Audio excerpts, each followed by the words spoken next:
I pozdrav svima, danas ćemo igrati Minecraft parkour. Ovaj parkour sam sam pravio, znači da nije mnogo težak. Pa hajmo da krenemo da vidite kako izgleda ovaj parkour ovdje.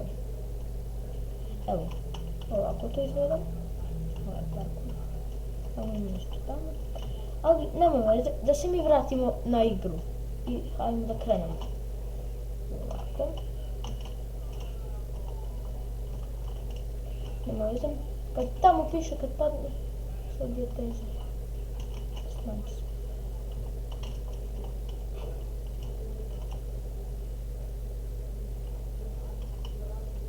Što mi piše gdje ćeš? Tu ću. Kad padneš, vrati se gdje si. Još malo kraj. Da, evo. Još jedna prepreka pa kraj. O ne, pao sam. Nema veze.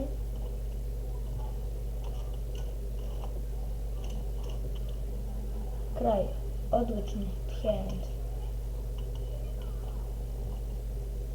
I da. Gore piše. Unutra imaš mač i hranu. Yes! Dijamantski mač i 64 pečene kremenadove. Ljudi, to bi bilo to za ovu epizodu. Pozdrav!